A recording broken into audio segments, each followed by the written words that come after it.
En la pista rugen sueños, 1000 caballos al correr. Richard alza la voz, nos empieza a encender. Con pasión que no se frena, va marcando dirección. Cada historia que nos cuenta suena a revolución.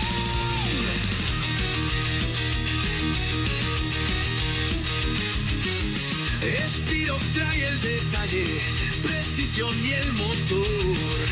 Cada curva, cada cambio, todo tiene su razón.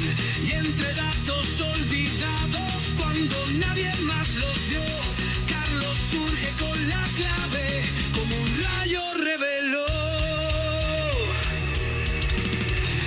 Somos Racing Team, en la sangre hay motor. Con Andri la mente vuela, va más allá del control. Y el profesor Martín, explicando el porqué de esta F1 de locura, que ya corre en tu piel. Y no importa si es lluvia o fuego en el asfalto, siempre hay una historia y ellos ya la están contando. Sus voces son el ritmo que acelera el corazón. Una vuelta más, subimos la tensión. Somos Racing Team, en la cinta y la razón. Historias que se cruzan con pasión y con motor. Richard, Spirock, Carlos, Andri, Martín nos llevan más allá del fin.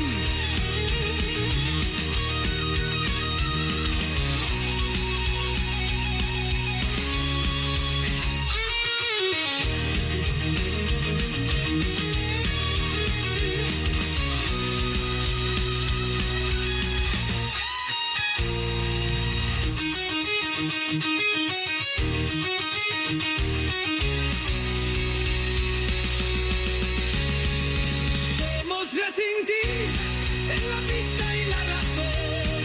Historias que se cruzan con pasión y con motor. Richard, Spirock, Carlos, Andri y Martín nos llevan más allá del fin.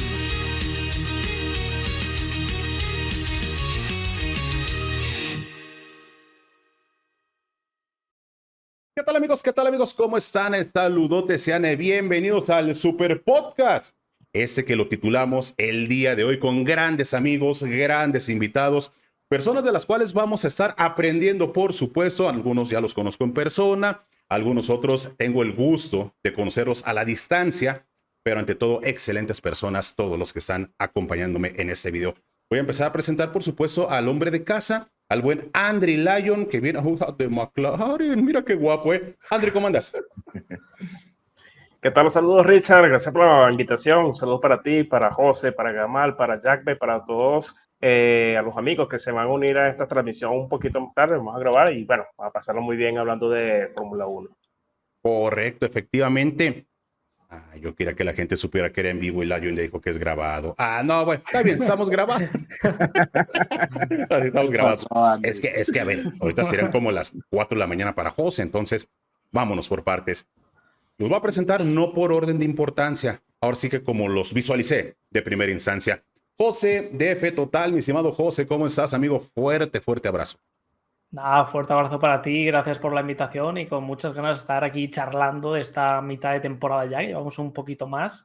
Queda poco para terminar este 2025 y 2026, que se viene intenso con la nueva era de la Fórmula 1, así que ganas, que hacía tiempo que no hablaba con vosotros. Excelente, mi estimado José, recordar viejos tiempos, por ejemplo, el baño del departamento que ustedes... El baño quedó... Callado, ese es otro. En la mierda y nunca mejor dicho.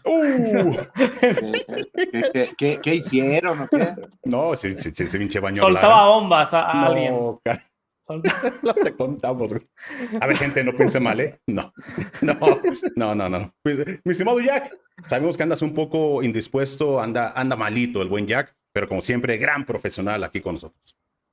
¿Cómo estás, mi querido Richard? Sí, que disculpen, no, ojalá hubiese sido porque se me pasaron los hielos en alguna fiesta, pero no, andamos tocadones, pero con toda la actitud para, ya sabes, para hablar de lo que más nos apasiona, que es el deporte motor. Así que gracias por la invitación y con tanta estrella, hombre, pues me dan ánimos. Oh, caray, mi estimado Jack, muchísimas gracias. Buen amigo, también gran conocedor, Gamal Iranzo. ¿Cómo anda, mi estimado Gamal? Todo bien por acá, Ricardo. Un placer poder compartir contigo y con todo este panel de estrellas que tiene Racing Team por acá. Un placer, José, Javek, Andri, a todo el equipazo, a los moderadores que van a estar por aquí moderando cuando esto salga al aire. Excelente, gracias a todos por, en verdad, tomarse un poquitín de su tiempo para brindarnos y estar con todos nosotros. Pues señores, mitad de temporada, parón veraniego, vacaciones. Si usted se observa a Toto y a Verstappen ahí en un yate, pues, están vacacionando, no pasa nada. Balance general de esta temporada hasta el momento. Vamos a empezar a desglosar también algunos puntos específicos de algunos equipos, de algunos pilotos, por supuesto. Comienzo contigo, mi estimado Jack. Punto de vista generalizado un poquitín de lo que va al momento la temporada del 25. No, a ver, yo creo que tenemos que empezar a decir que en lo personal creo que es una gran sorpresa para mí que Oscar Piastri esté liderando el Mundial. A ver, yo si me lo hubieran preguntado en diciembre o enero pasados, yo hubiese pensado que quien estaría en esa posición sería Lando Norris. Se veía un McLaren que iba a estar más fuerte que Red Bull, eso era esperable, pero Piastri por delante, a ver, yo lo esperaba cerca de Lando, más cerca que en 2024, pero no en el nivel que ha demostrado esta temporada, y creo que ha hecho un gran trabajo, ¿no? Oscar Piastri, repito, estamos en su tercera temporada de Fórmula 1. Ya hay gente que le exige a Piastri que muestre el mismo nivel de consistencia y velocidad que gente que lleva 7, 10 temporadas. Pues no es tan fácil. En la Fórmula 1, 2 más 2 raramente da 4. Entonces, creo que en eso es una gran sorpresa. En el resto, decepción por Ferrari. Creo que Ferrari, yo esperaba mucho más de Ferrari esta temporada. Y la verdad, de Mercedes también, debo decirlo, esperaba algo más, mucho más. Y Red Bull, la verdad, yo sí lo esperaba como está. Lo que sí no esperaba son los problemas que tuvieron Lawson y Tsunoda, tan acentuados, ¿no? Y ya de ahí para atrás, yo creo que Aston Martin, para mí, honestamente, yo sí lo esperaba como está. Tal vez un pelito más adelante, pero de ahí en fuera, pues todos creo que dentro del nivel esperado, ¿eh? O sea, no hay algo más que yo diga, oye, me esperaba ver a Racing Bulls peleando allá entre los 3 de arriba, pues no, ¿verdad? No es el caso. Y el tema de, tal vez de Alpine, creo que sí lo esperaba a estas alturas de la temporada, por ahí peleando la sexta, séptima posición del campeonato de constructores, y no ha sido así, ¿no? ¿Tú, José, sí esperabas a Oscar Piastri en primera posición o igual esperabas a Norris? Pues a ver, yo en líneas generales y también tomando un poco el tema del espectáculo que esperábamos este 2025, esperábamos una temporada que fuera como el colofón de todos estos años, de esta generación de monoplazas que empezó en 2022, que prometía, pero al final no llegaba, y esta temporada 2025 se ha quedado un poco en eso, en un bluff, en una decepción, sobre todo por el fallo de equipos como Mercedes, como Ferrari. A Red Bull sí que la veíamos ya en línea descendente el año pasado y no ha sido una sorpresa el que siguiera profundizando en ella. Y dentro de McLaren ha sido una grata sorpresa, como ha dicho Jack, el ver a Piastri dando no un salto adelante, sino un paso de gigante como el que ha dado, sobre todo en la consistencia, porque ya el año pasado demostraba picos de calidad, incluso en 2023, en su temporada debut, pero el verlo hacer un paso de gigante, el verlo tan seguro los fines de semana de carrera, sobre todo respecto a Lando Norris, nos hacen entrever que este final de temporada, si la cosa sigue así, va a estar complicado para para el piloto, puede estar complicado para el piloto inglés. Y esta también es un poco la decepción del espectáculo de esta campaña, porque está bien el ver una batalla que todavía vamos a tener entre Piastri y Norris este final de año, pero como que la batalla entre los dos no es como si fuera otra batalla entre dos compañeros de equipo, está un poco descafeinada porque como que se llevan demasiado bien o no quieren meter el dedo en la llaga. Entonces, bueno, yo en general la definiría como un poco decepcionante en cuanto al espectáculo. Ok, el último año de este reglamento técnico, ya la próxima temporada vamos a tener un cambio, ¿no? Coincido plenamente contigo, mi estimado José. Aunque hay que decirlo tal cual, ¿no? O sea, McLaren sí los ha dejado correr. A ver, no sé si disfrazado o no disfrazado. Nos comentaba el Tano Fassini, que platicamos con él hace poco tiempo, y eso nos decía con el buen Andrew Lyon, hay que dar gracias a McLaren, que de menos los está dejando correr. Pero acá, mi estimado Gamal, viene una parte interesante. Estaba en el presupuesto de McLaren que Norris estuviese por delante, perdón, que Piastri estuviera por delante de Norris. Originalmente no, y ahora explico por qué. El talón de Aquiles de Oscar Piastri, visto en 2023, su debut, 2024 y entrando a 2025, era la velocidad a una vuelta lanzada. Y eso venía en parte al entendimiento del neumático. Entender el neumático de forma correcta le permite al piloto extraer hasta el último gramo de rendimiento que el neumático puede dar. Ahora bien, Piastri ha pegado un salto de calidad que ni en McLaren se esperaban. Zak Brown recientemente incluso mencionó eso, y eso a su vez se junta con el hecho de que Norris está teniendo problemas con el comportamiento del MCL en el tren delantero. Él no lo siente tanto como lo siente su compañero de equipo.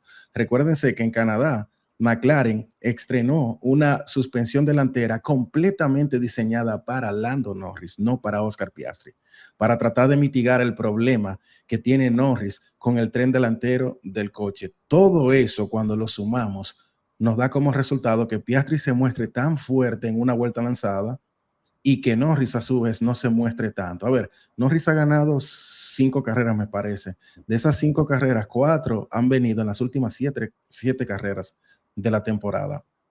De alguna forma él se mantiene, pero esto no estaba en el guión de McLaren, que en términos prácticos Oscar Piastri fuera el piloto más fuerte de ambos. Para mí, no se lo esperaban. No se lo esperaban. Ok, perfecto. Andri, voy con Andri y acá dejo la palabra, lo dejo abierto la pregunta. Entonces, Lyon, si hay un favoritismo, ya voy de conspirando. Si hay ¿quién me parece? Si hay un favoritismo de McLaren por Lando. Al principio pudiera ser, porque claro, es el piloto de casa, es el piloto de que ha estado tantos tiempos con ellos y bueno, por supuesto, darle el mayor entendimiento al auto para que pueda desarrollarlo, poder superar aquellas peleas con Verstappen de que tuvo algunos errores, algunas cositas, pero precisamente lo que comentaban todos ustedes, de que no se esperaba McLaren a un rendimiento o mejoramiento tan rápido de Oscar Piastri, sobre todo lo que decía Gamal, que en clasificación recuerdo que el año pasado le costaba bastante y también sobre todo el tema del desgaste del neumático, que también a Piastri le costaba algunas carreras que desgastaba mucho. Y bueno, ahorita está una situación más clara en que los dos pilotos están muy parejos, por así decirlo, y por supuesto muy lejos de los demás que dejan que luchen entre ellos. Por eso, si me pongo a ver un panorama de que por lo menos los pilotos estuvieran apretados por lo menos con un Ferrari, un Mercedes o Verstappen, qué sé yo, no los dejaría luchar entre ambos. Yo creo que tomé la decisión de decidir quién es el piloto número 1. Ok. Jack, José, Gamal. No, nada más quisiera agregar algo muy, muy cierto lo que dice Gamal, y además destacar que por decisión propia Piastri se mantuvo en la versión anterior, porque dijo que él quería primero ir probando el auto poco a poco con los nuevos elementos, pero comprobando en pista, esto es en cada gran premio en los libres, probar qué diferencia tenía en tiempo y en sensaciones, en equilibrio y demás, poniendo un nuevo elemento más, porque obviamente trajeron piso, trajeron difusor, trajeron hicieron varios cambios, ¿no? La suspensión delantera fue la más significativa, pero evidentemente, y a mí me sigue sorprendiendo hasta en eso Piastri, porque cualquier otro dice, los nuevos elementos, sí, pónganmelos y venga, tengo que estar en paridad con Lando. Él dijo, no, a ver, vamos probando lo que sí me funciona y lo que no, y evaluamos. Si no me siento a gusto, no los uso. Y así fue. Entonces, lo de Piastri es asombroso en rendimiento, sí, pero también en la madurez que muestra Eso. en una lucha por el mundial, porque, a ver, ¿cuál es la diferencia entre ambos en esta lucha en el mundial?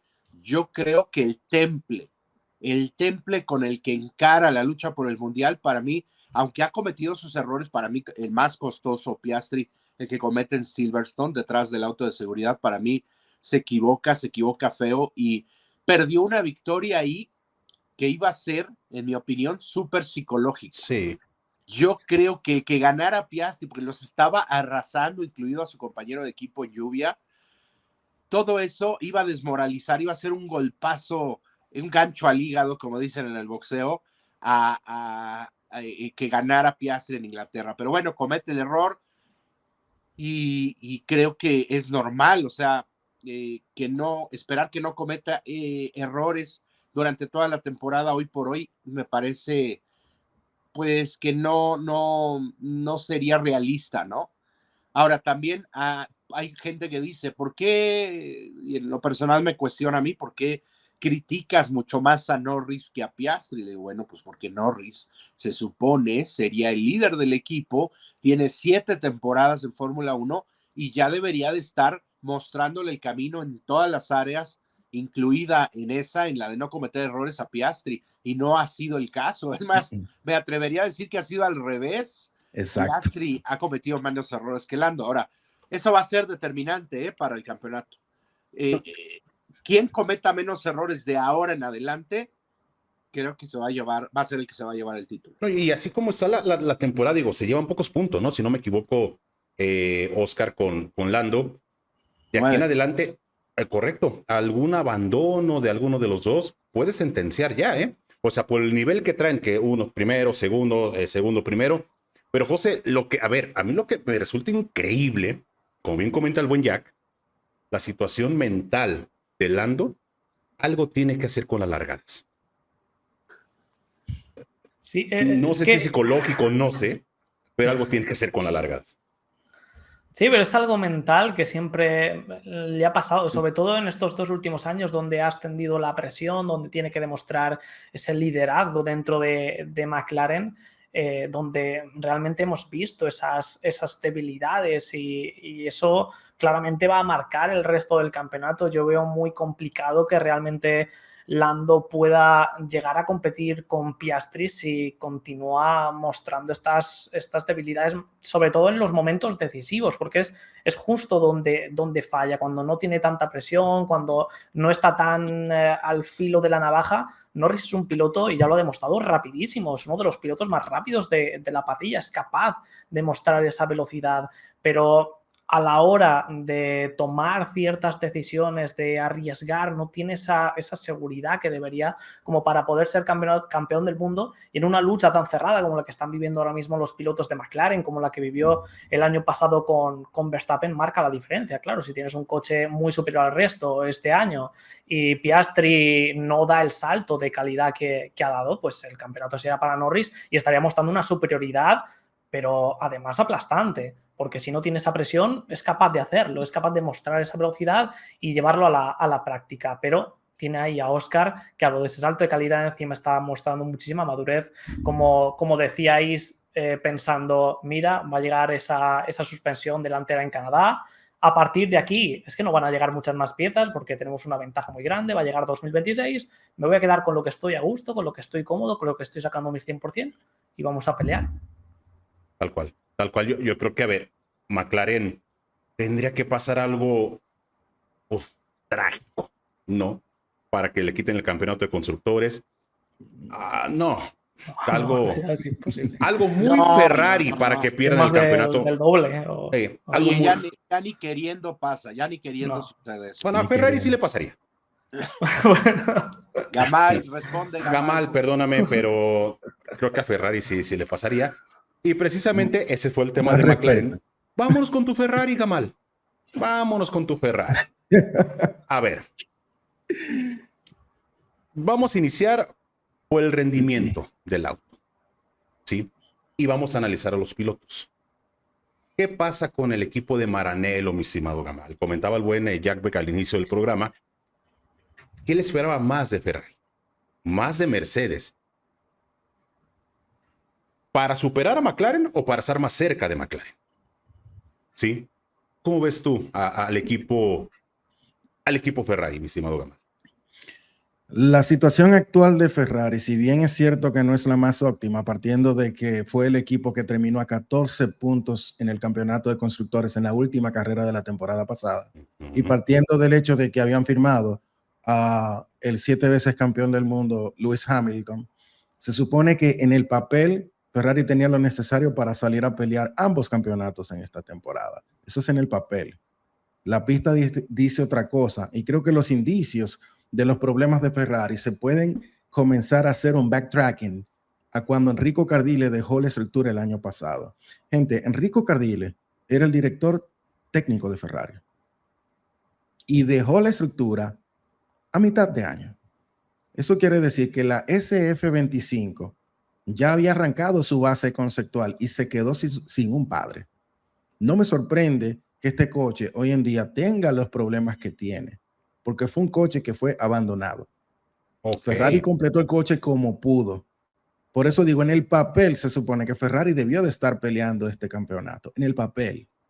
En la práctica, cuando tú pierdes a tu director técnico a mitad del desarrollo del coche del próximo año, no te da nada bueno. Ahora bien, a pesar de eso, Ferrari está donde está. ¿Es el lugar en donde se merece estar? No. Ferrari es como esos grandes equipos del fútbol o de las grandes ligas de béisbol, como los Yankees, como el Barça, como el Real Madrid. Todo lo que no sea campeonato es un fracaso. Los vaqueros de Dallas también, hay que mencionarlos también. Todo lo que no sea un campeonato es fracaso para un equipo como Ferrari. Sin embargo, los hechos están ahí. Tú pierdes a Enrico Cardile y Ferrari termina de completar el coche como se puede. Ahora bien, para el próximo año, con esta nueva estructura, con Luz Serra ya habiéndose posicionado y habiendo armado en la medida de lo posible su equipo de trabajo pensando en 2026, y con ese cambio tan radical que tendremos con motores, perdón por el San Antonio, Ricardo, motores de mierda el próximo año, se supone que Ferrari debería de tener una mejor chance que la que tuvo este año. Eso dice el papel, la realidad y la pista nunca mienten. Ya veremos. Correcto. El auto tiene sus problemas y lo especificaste muy bien, mi estimado Gamal. Un auto que efectivamente fue abandonado, tal cual. Yo te voy a decir una cosa, mi estimado Gamal, y está grabado. Yo coloqué a Leclerc y a Hamilton como campeón de constructores de este año, al inicio de temporada. Me vi muy soquete, muy optimista o muy pen, dijera mi abuelita. ¿Sí? Pero yo los colocaba porque sí creía, porque el rendimiento del auto la temporada pasada fue muy bien. Pero José, independiente del auto, ¿ha cumplido Hamilton? Hombre, Hamilton está claro que no. Eso no hay ningún tipo de duda, pero es una situación realmente muy compleja porque, claro, a principios del año pasado tampoco sabíamos exactamente en qué punto había abandonado Cardile el proyecto, el coche encima vendieron que iba a ser una revolución, cambió el 99%, partes sustanciales como la suspensión delantera en un último año regulatorio para ponerse a la altura o en la misma arquitectura que equipos como Red Bull o McLaren que habían dominado esta era. Fue un movimiento muy arriesgado que se hizo en un periodo un poco complicado dentro del área técnica de Maranello, y eso siempre, al final, la gente lo ve como una tontería, igual que en su momento también cuando se fue Nigui, cuando hay mucho terremoto en el departamento técnico, tarde o temprano, o en un equipo en general, tarde o temprano se ve traducido en tu rendimiento en pista, y estamos viendo como en el caso de Ferrari no para de traducirse, bueno, prácticamente año a año, y es complicado asimilar teniendo en cuenta donde terminaron el año pasado, tan cerca de McLaren en el Mundial de Constructores, llegando Hamilton.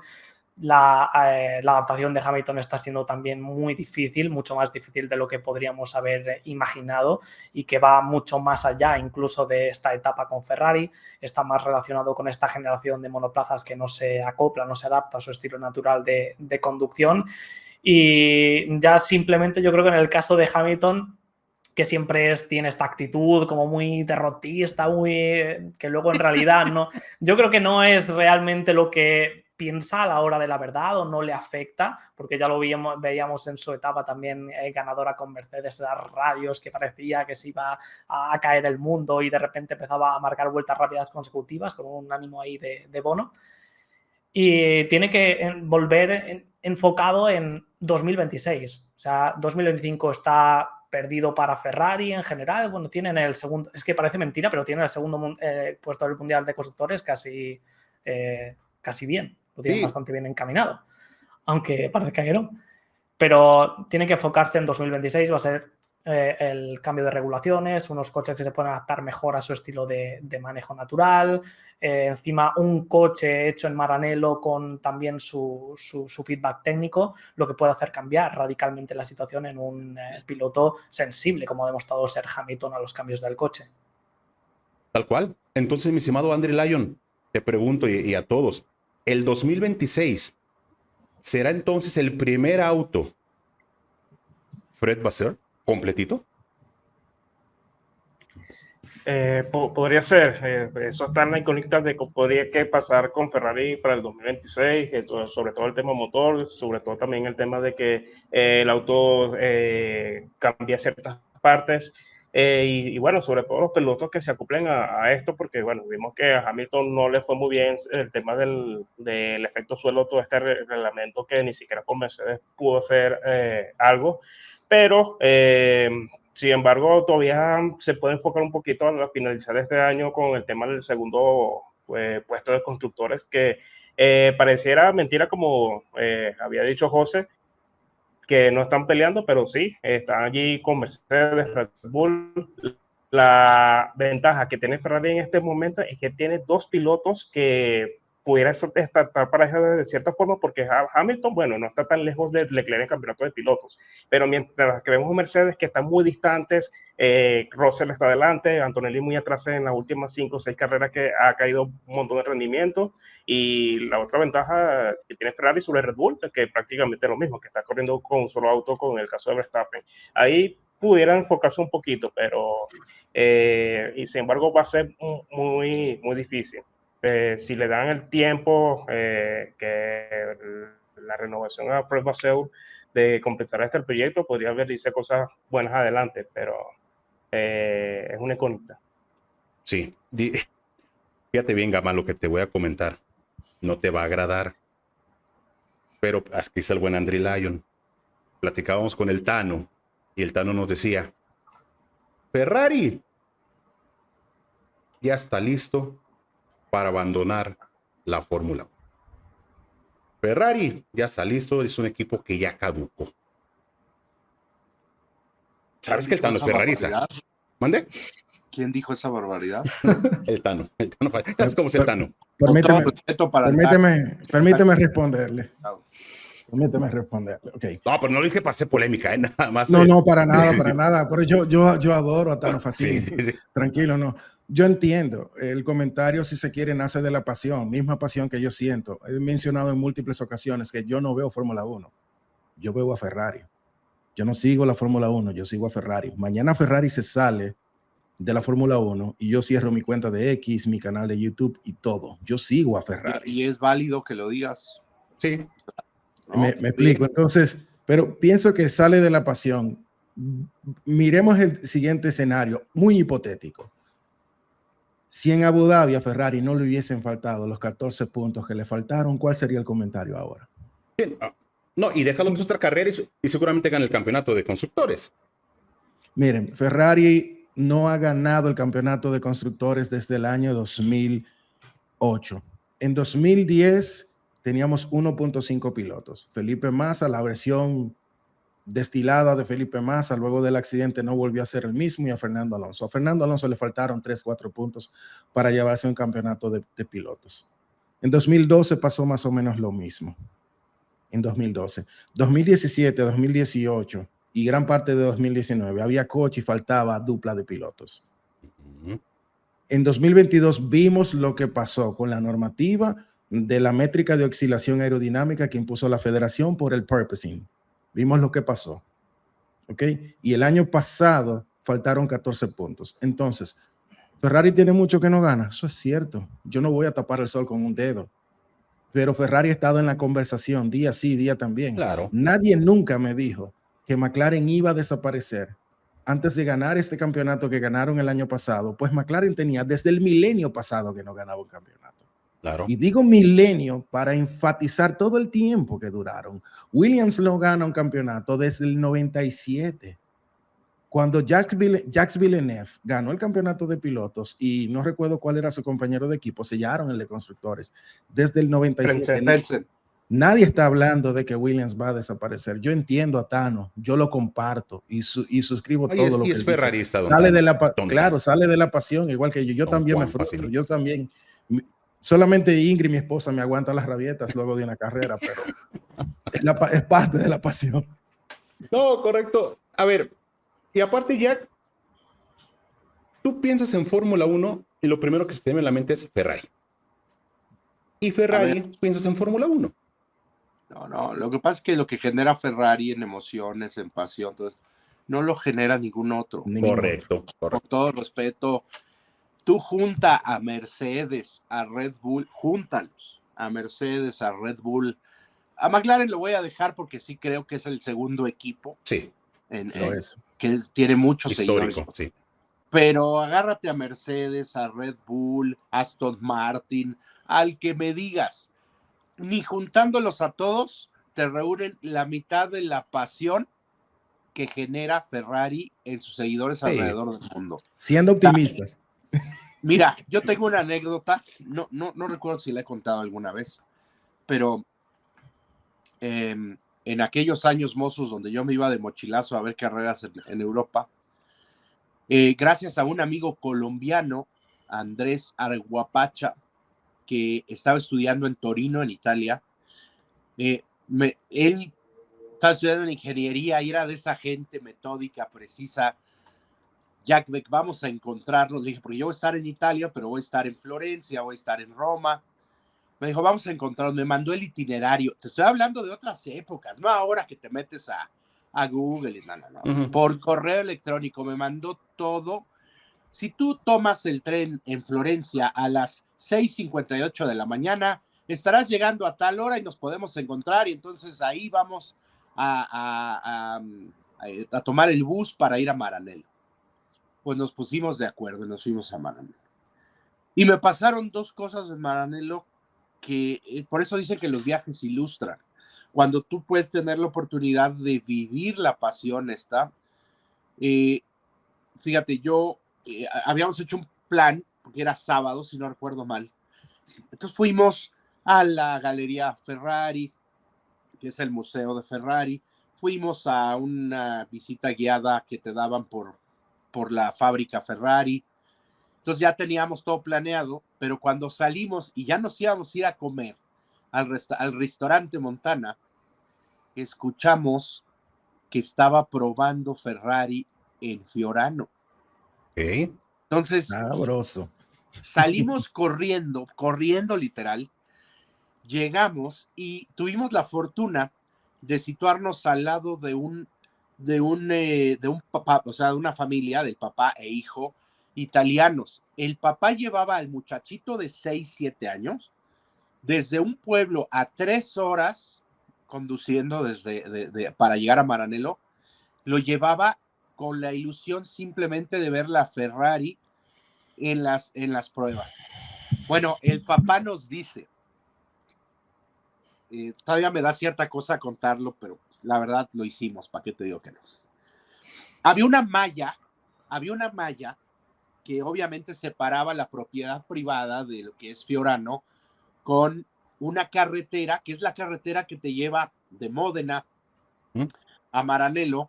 Tú cuando llegas a Maranello, cruzas, digamos que pasas por un puente por encima de otra vía, pasas y cuando estás arriba ves a la derecha ves la pista de Fiorano, ¿no?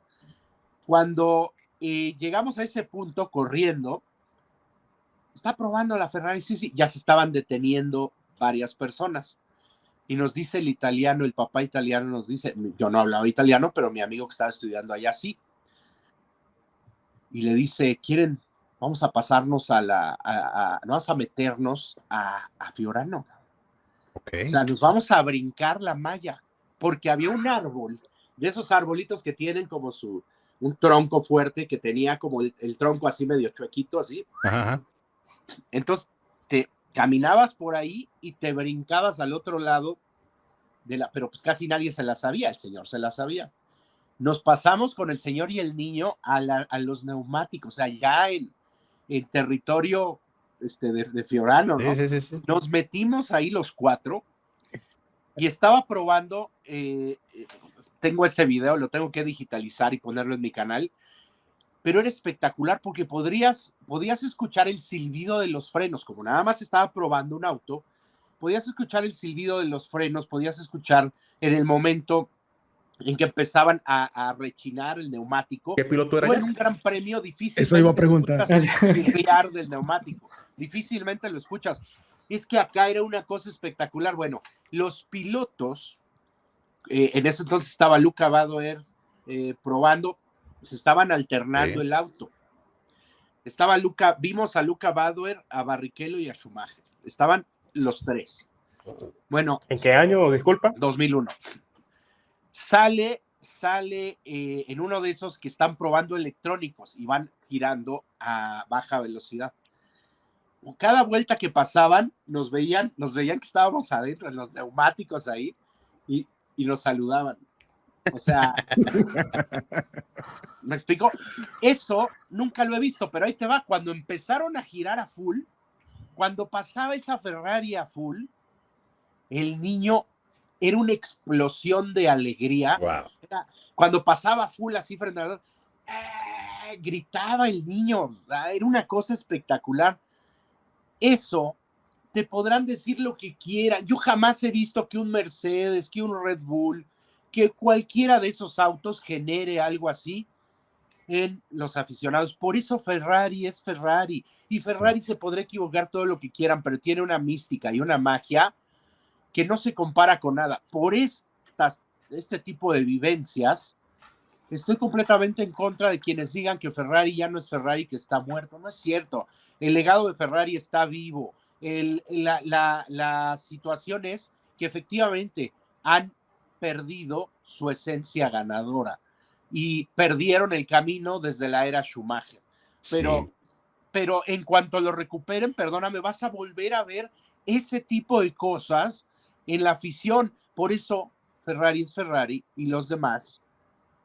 No, y aparte los volteas a ver así. No, y correcto, Jack, qué buena historia. Y a ver, se me viene a la mente una de las imágenes más conmovedoras que hemos visto. Recuérdenme, era de Ferrari, ¿no? Del chiquitín que le lloró a Raikkonen. En España, sí. En España. Fue el Gran Premio de España 2010. Chamaquito de que 4 años, 5 años. Sí, más o menos. Llorándole a Kimi. ¿No eras tú, José, en España? Era yo. Voy a decirlo, pero era yo. Tenía 4 años. Confesó José. He crecido rápido. A ver, y hablando de Ferrari, José, yo veo de fondo que tienes a Kimi. ¿A mi Kimi ahí? ¿Cuál Kimi prefieres? ¿El de Ferrari o el de McLaren?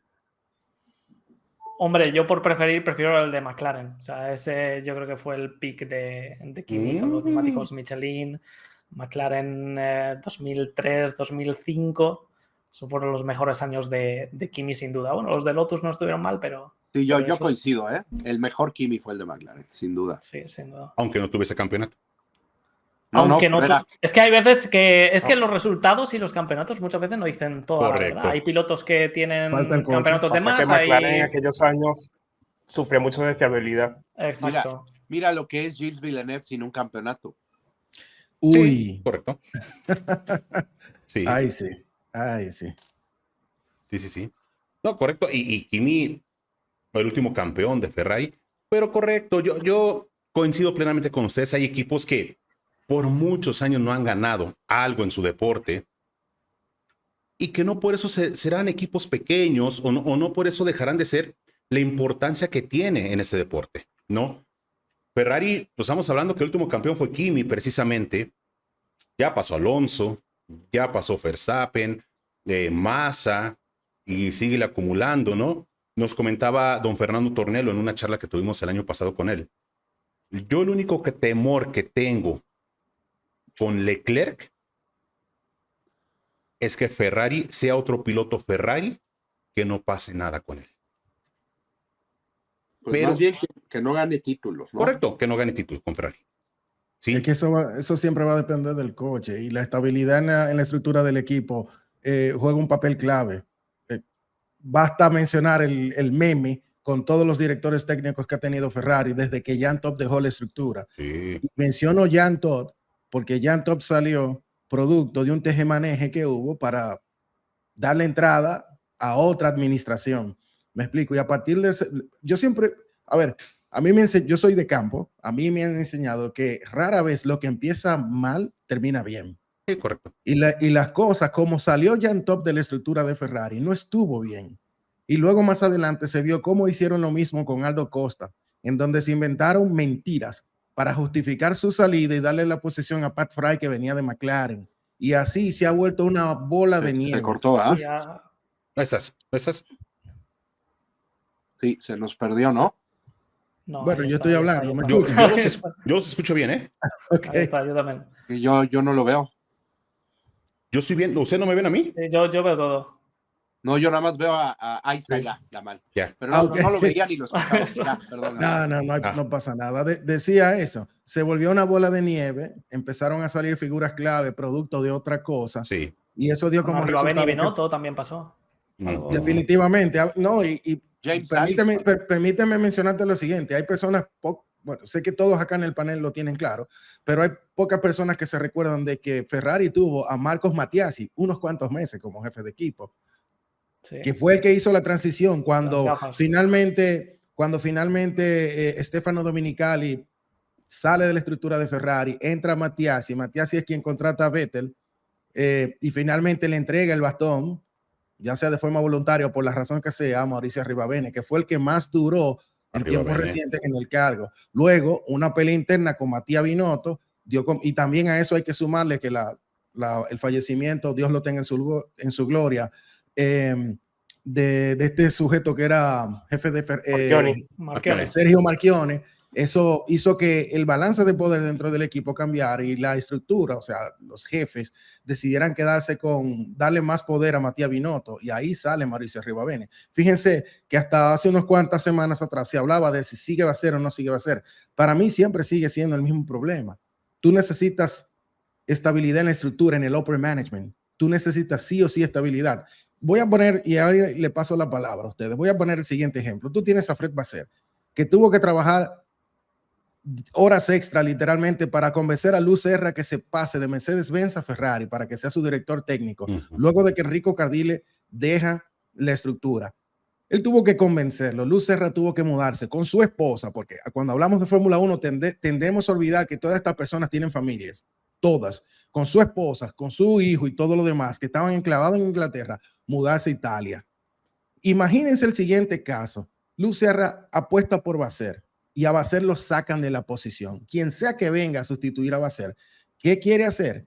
Armarse su propio equipo. Y eso deja a Luz Serra mal posicionado. Un hombre que dio un salto de fe, mudándose a otro país con su esposa, con sus hijos y todo lo demás. Y de buenas a primeras se queda sin nada. escale a eso a todas las otras posiciones. Por eso la estabilidad es tan importante. Y es ahí donde yo entiendo que Ferrari ha fallado. Sí. Sí, no, Dale, no, dale.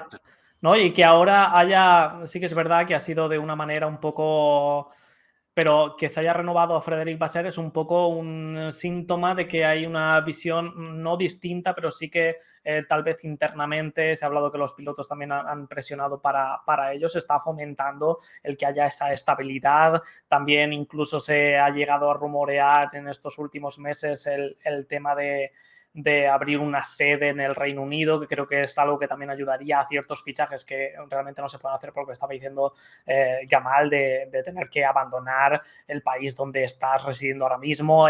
Simplemente el tema del idioma es algo muy importante, el comunicar esos términos tan técnicos en otro idioma.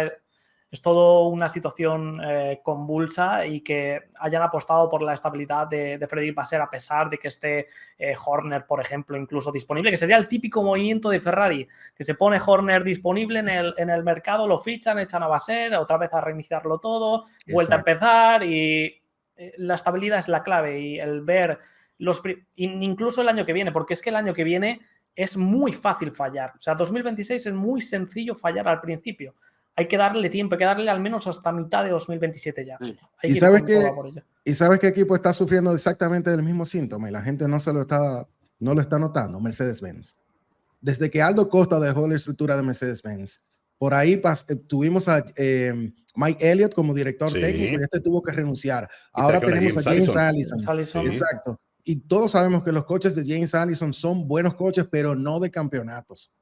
Y cuando digo sus coches, estoy hablando de coches que él es el máximo responsable, el proyectista, como dice el ingeniero Enrique Scalabroni. Mercedes está en la misma espiral en la parte técnica. Tienen a Wolff, que mantiene, si se quiere, cierto nivel de estabilidad, pero por debajo hay muchos cambios, y es ahí donde realmente se necesita estabilidad. Fíjate que en McLaren, cuando finalmente promueven a Andrés Stella, hay un cambio por completo de mentalidad, y McLaren pega el salto de calidad. Eso es lo que le está faltando a Ferrari, estabilidad. Jack. No, completamente de acuerdo, y nada más que, pues otro tema que yo también creo que ha sido importante en todos estos años en títulos, es que no han tenido, uno de los principales mandamientos de Luca de Montezemolo cuando terminó la era Schumacher, Todd, etcétera, fue la italianización de los puestos claves en Ferrari. Sí. Entonces, yo con todo respeto, es como las Chivas de Ricardo Ponce. No, ¿qué pasó? Que quieren jugar solamente con mexicanos, o sea, se autoflagelan, ¿sí me explico? Claro. Sí. O sea, si Ferrari cambiara, se adaptara a lo que es la Fórmula 1 actual, en donde tú tienes que poner al mejor disponible, al mejor que puedas captar, sea quien sea, en cada puesto. Claro. Si es italiano, no, es secundario. ¿Tú crees que la gente, cuando Ferrari gane otros campeonatos, va a decir, pero no valen porque ha sido con puro británico? Pues no, o sea, ese es el problema de Ferrari, que en ese sentido, esa mentalidad cuadrada de la vieja escuela que tenían, ese romanticismo que viene desde Don Enzo Ferrari, creo que sí le está lastrando mucho a Ferrari. Entonces deberían de abrirse y de buscar contratar, no importa si es de Timbuktu, si es de Haití, pero si es brillante, llévatelo y ponlo en el puesto. Ya, perdón, ¿tuvieron disponible a Newey? Ya ahí son otros temas que sí tienen que ver, por supuesto, el tema. ¿O no quiso ir Adrián a Ferrari? No, a ver, son ambas cosas, creo, no le podían cumplir. Exacto. Algunos aspectos. Porque, a ver, no se quería él ir de Inglaterra. Esa es una. Entonces, ahí está el punto de que si haces lo que hicieron con John Barnard en otra época, abres una pequeña sede británica. Claro, en aquel entonces la tecnología era muy diferente. Hoy por hoy, yo creo que sí puedes trabajar a distancia muchos aspectos que trabaja Newey, Por supuesto, y ir, no sé, una semana a Italia y te regresas 2 a Inglaterra. Vamos, se puede. Cuando tú quieres, se puede, de ambas partes. Yo creo que Newey también estaba considerando y voltea y ve lo que le ofrecieron en Aston Martin y dijo, a ver, pues sí, Ferrari es Ferrari, pero perdóname. Yo quiero mi jubilación aquí. Pero mira, Claro, pero lo que voy, dentro de esta charla, Andri, aquí está, de testigo, estuvo conmigo, precisamente que nos comentaba don Fernando. Ese me dice, mira, vamos a poner un ejemplo. La tiene sencilla Red Bull. Red Bull, si quiere tener un cambio, algo que aprobar, es Horner, Helmut Marko, listo, aprobar. Porque tienen el poder ellos en el equipo. Mercedes, aprobado. Toto sella de que está aprobado. Ferrari, hasta el vigilante de Maranello tiene decisión. Sí. Hasta el vigilante. Sí, es muy burocrático. O sea, hay mucha burocracia en Ferrari, es cierto. Entonces, está complicado. De esa manera está Una complicado. cosita que quería añadir con el tema también de Ferrari, que había uno de ustedes que por lo menos estábamos con el tema de Leclerc, un piloto que fue formado en la escudería, y quisiera ver el otro tema de los pilotos que se traen de afuera, porque también daría miedo de que estos pilotos que por lo menos Hamilton que viene, se repita la misma historia de Ferrari estar quemando pilotos campeones, pilotos buenos, por ejemplo, en el caso de Hamilton, de Vettel, Alonso, en su tiempo también Prost, Mansell también estuvo, pero bueno, Mansell todavía creo que no era campeón en ese momento y después se fue para Williams para ser campeón, pero todos estos pilotos, o sea, vienen de ser grandes y cuando llegan a Ferrari... Qué mal pensado eres, Lion, qué mal pensado eres. Aunque el dato tiene truco, y ahora me explico. Sí, es cierto que han pasado una serie de grandes pilotos por Ferrari en tiempos recientes que no han sacado un campeonato, eso es innegable, pero también hay otros que han llegado y se han llevado el campeonato. Por citar uno muy rápido, ahí tú tienes a Kimi Raikkonen. Ferrari le dio a Raikkonen lo que McLaren no pudo darle. Y cuando Michael decidió irse a Ferrari, pegó el salto de fe. Recordemos que él había sido 2 veces campeón con Benetton. Uno con motor Renault, otro con motor Ford. Se va a Ferrari y saca 5 campeonatos. Lauda también salió campeón con Ferrari. Y así hay un montón de pilotos que también lo han sacado. Lo que quiero decir es lo siguiente. Los equipos tienen ciclos. Y los ciclos, lastimosamente, pueden ser virtuosos o puedes entrar en un círculo vicioso. Ferrari en este momento, por todo lo que hemos explicado, tiende a entrar en círculos viciosos en donde se autodestruyen, pero no es propio de Ferrari. McLaren estuvo así desde el 98 hasta el año pasado. Williams ha estado así desde el 97 y por McLaren pasaron un montón de pilotos que también... Fernando Alonso salió 2 veces quemados de McLaren, 2 veces. 2007, 2015 hasta 2017 o 18 me parece. Entonces, 18. Lleva más o menos truco. Yo entiendo por dónde van, pero es que esto pasa con todos los equipos. A ver, Russell está a punto de salir quemado de Mercedes-Benz. ¿Quién? Russell. O que lo saquen. Está a punto de salir quemado de Mercedes. Hablamos de Leclerc, pero Russell está pasando por el mismo calvario. Si Russell mañana decide pegar un salto de fe y se va como compañero de Verstappen y luego Verstappen se va a otro equipo y por cosas del destino, porque la vida es en la vida pasa de todo, Russell sale campeón con Red Bull, podemos anotarle incluso Mercedes quemó a Michael en su regreso de la Fórmula 1. Entonces, no es llevándote a la contraria, Andy, es que es cíclico. Lastimosamente los equipos hacen eso. Es verdad que es cíclico, lo único que en el caso de Ferrari la situación es un poco diferente a, por ejemplo, Williams, que ha atravesado por muchísimos problemas económicos, McLaren incluso también, exceptuando la etapa con Honda, que sí que estaba ahí apoyando, porque antes era McLaren apoyada por Mercedes. Entonces, la gravedad y por lo que sí se está autodestruyendo, hay que señalar al modus operandi de las altas esferas en cuanto a la gestión, es porque ha tenido siempre los recursos como para poder llegar a la cima y no lo ha hecho. Y a colación a lo que decía Gamal, de ciertos pilotos, por ejemplo, Massa le dio también la oportunidad de luchar y estuvo a punto de luchar por un campeonato, un piloto que... Massa ganó en 2008. Sí, bueno, sí. Saludos a Tiago. Lo está peleando. Saludos a Tiago. Sí era Tiago, ¿no? Era. Me la No, debe. era Glock. Timo, correcto. Sí, Ah, Timo sí, Glock. Timo Glock. Sí, Timo Glock. Se llevó una buena. No, a lo que me refería, de que por lo Si menos hubiera habido redes Ferrari viene sociales. con estos Adelante. tipos de proyectos grandes, de que por lo menos no tienen por lo menos un auto competitivo como lo que le dio Alonso cuando se enfrentaba a Red Bull, el caso de Vettel también cuando se enfrentaba a los Mercedes, y esta vez puede pasar lo mismo Y Alonso. de Hamilton con, con, con McLaren en este momento.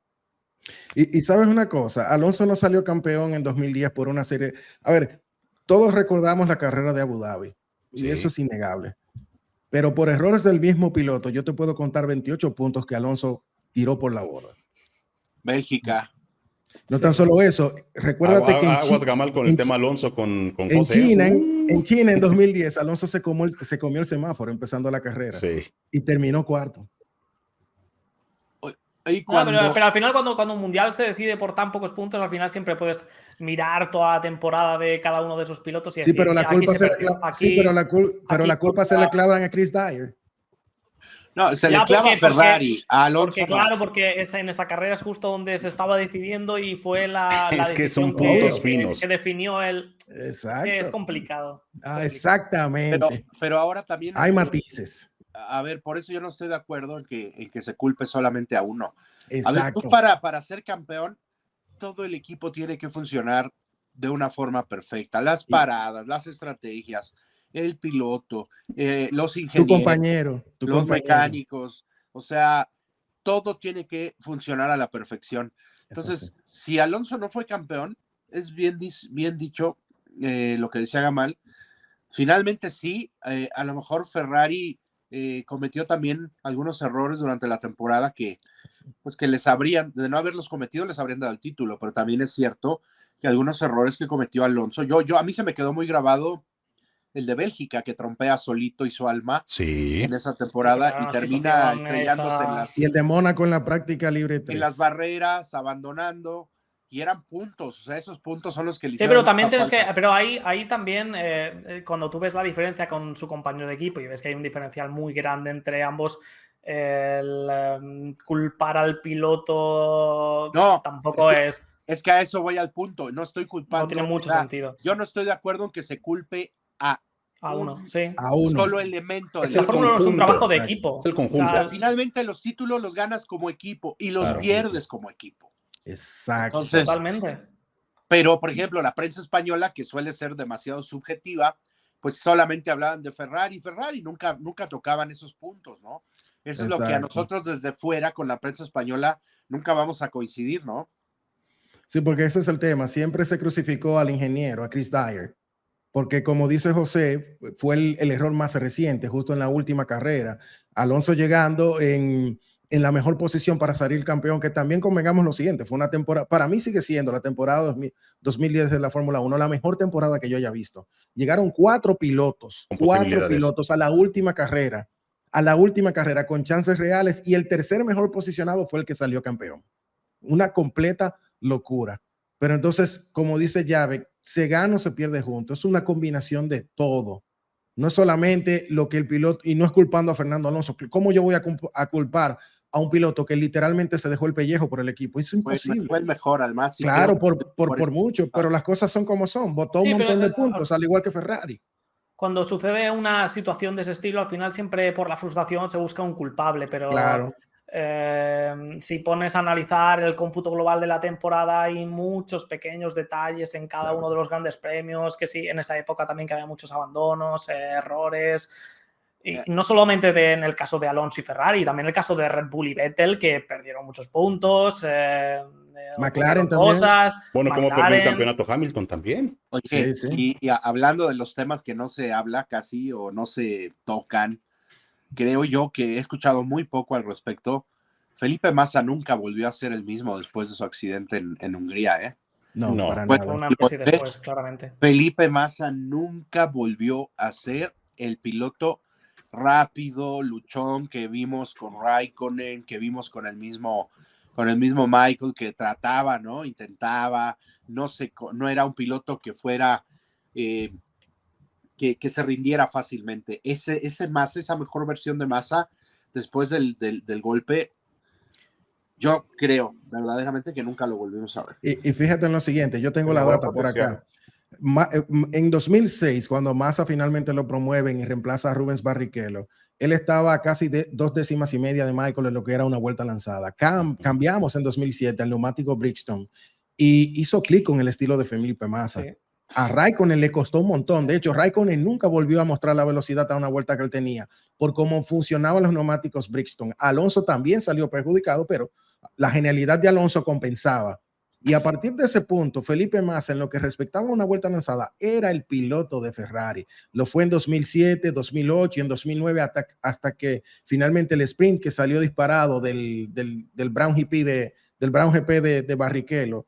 Literalmente, por eso dije, Ferrari tenía una dupla 1.5 de pilotos, sería Alonso y medio Massa.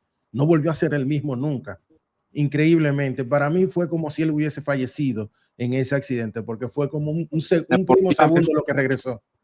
Correcto, no. Eso que él tuvo un inicio complicado, porque bueno, él debuta en Sauber en el 2002, que ese año recuerdo muy bien que era complicado, hacía trompo, chocaba, entre otras cosas. Al año siguiente pasa a ser piloto test de Ferrari. Ahí para complementar un poquito, bueno, incluso en 2002 recuerdo que ante tantos accidentes lo tuvo que reemplazar Frentzen, volver de un momentáneo retiro que tuvo, y lo reemplazó en el 2002. Después en 2003 tuvo su desarrollo, su aprendizaje de Paranello. Para el 2004 volver a Sauber y volvió como otro piloto, o sea, consistente. Recuerdo que le batalló a Fisichella en aquel año y por eso lo toma en cuenta Sauber Ferrari, para poder darle el chance, pues, después que Barrichello se fuera. Pero te digo algo, en el 2001, un año antes de que debutara Massa en Fórmula 1, en Italia, no en Brasil, en Italia, porque la carrera de Massa en las categorías inferiores fue mucho en Italia. O sea, Felipe Massa estaba corriendo la Fórmula 3000, sí, me parece que era la Fórmula 3000, y se hablaba de que era el nuevo Senna en Italia, O sea, tenían una consideración de Massa. Sí, pero no lo decían los brasileños. Los brasileños dicen, cada piloto nuevo que tiene es el nuevo Senna, ¿no? pero en Italia es lo que me sorprendió. En una revista como Autosprint, yo cada vez que estaba en Italia, yo compraba mis revistas Autosprint y me las traía a México. O sea, todo el mundo me decía, una vez me llegaron a abrir la maleta, ¿y por qué llevas revistas? Digo, pues porque en México no las consigo. Son otras historias. Pero lo demás es interesante. No, correcto. A ver, un talentazo, Felipe Massa, ¿estamos de acuerdo? Un muy buen talento. Para pasar al siguiente tema y dejar a Ferrari, una vez me hicieron esta pregunta en uno de los videos que realizo, y se las quiero preguntar a ustedes también, para irnos al siguiente tema. Pilotos latinoamericanos, ¿sí? Tal cual me preguntaron, Richard, en su prime, independiente del auto, en cualidades como piloto, ¿quién era más completo? ¿Massa o Juan Pablo Montoya? No. ¿Quién quiere contestar primero? Yo ahí la dejo, Yo ya contesté, pero a ver, dale.